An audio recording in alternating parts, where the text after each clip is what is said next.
పూజ్య శ్రీ శ్రీరామకృష్ణ సమర్థ సద్గురుదేవులు అక్టోబర్ 14, 1948 1948లో బందర్లో జన్మించి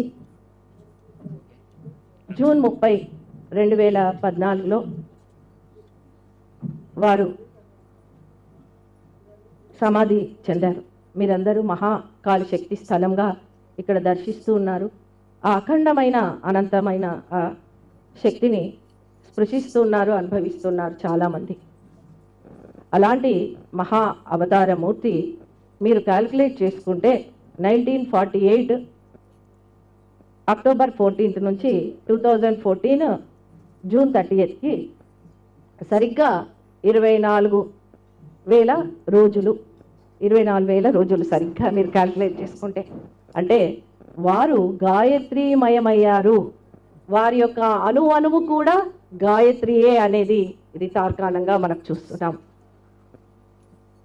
10,000 నుండి 12,000 ఆ హైట్లో ఉన్న హిమాలయాల్లో ఉన్న సూక్ష్మమైన శక్తిని ఇక్కడికి మన మౌంట్ శంబల విశ్వశక్తి కేంద్రానికి మొత్తముగా ఇక్కడికి భౌతికంగా మనకు తీసుకొచ్చారు. అంటే ఆ అఖండ శక్తి ఎవరో మీరు ఊహించగలరు.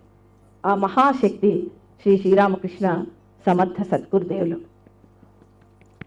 మనిషి మానవుని యొక్క జన్మ హక్కు అమరత్వము పొందడమే అని ఎన్నో ప్రవచనాల్లో ఎన్నోసార్లు చెప్పి ఉన్నారు పూజ్య మాస్టర్ గారు. అమరత్వము అంటే మరి 1000 సంవత్సరాలతోటి ఈ శరీరంలో ఉంటామా అనేది మనకు ఒక క్వశ్చన్ వస్తుంటుంది. కాదు అని మాస్టర్ గారు వారి యొక్క జీవితం ద్వారా నిరూపించింది ఏంటి అంటే, వారు శరీరం వదిలే ముందు ఒక 1 month ముందు మే 9, 2014 రోజున ఇవన్నీ రికార్డెడ్గా ఉన్నాయండి. మీకు ఇవన్నీ కూడా రికార్డెడ్ ఉన్నాయి. మాస్టర్ గారు ఇవి రికార్డ్ చేసుకోమన్నారు. అయితే ఆ 1 month ముందు ఏమన్నారు అంటే, నేను ఇక ఈ శరీరాన్ని వదిలి వేరే సోలార్ సిస్టమ్కి వెళ్ళాల్సిన అవసరం ఉంది.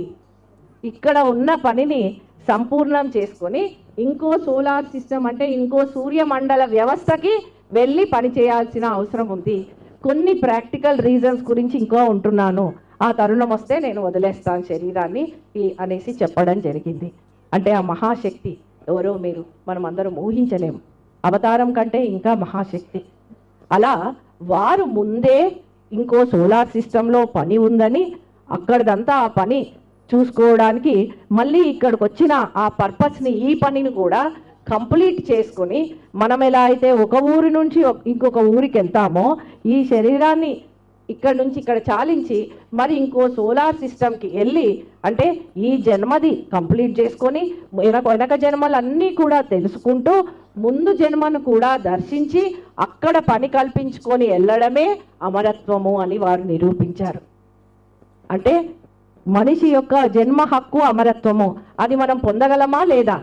పొందగలము అని వారి యొక్క లైఫ్ ద్వారా మనకు తెలుపున్నారు. మనం ఈ లైఫ్ పర్పస్ని మొత్తం సంపూర్ణంగా మన ఇంద్రియాలను మన పంచకోశాలను ఉపయోగించుకుంటూ ఉండగలిగితే దివ్య ప్రణాళికకు వచ్చే జన్మది కూడా మనం దర్శించి అక్కడ పనిని కూడా తెలుసుకొని ఇక్కడ శరీరాన్ని వదిలేసి అక్కడ పనికి కూడా మనం తయారై వెళ్ళడమే అమరత్వము. అలాంటి అమరత్వము ప్రతి ఒక్క మనిషి యొక్క జన్మ హక్కు అని తెలిపిన వారు పూజ్య శ్రీ శ్రీరామకృష్ణ సమర్థ సద్గురుదేవులు. ఆ మహా అఖండ శక్తి యావత్ మానవ జాతిని భౌతికంగా ఉంటూనే ఇప్పటికీ కూడా సూక్ష్మంగా మనల్ని పరిరక్షిస్తూనే ఉన్నారు.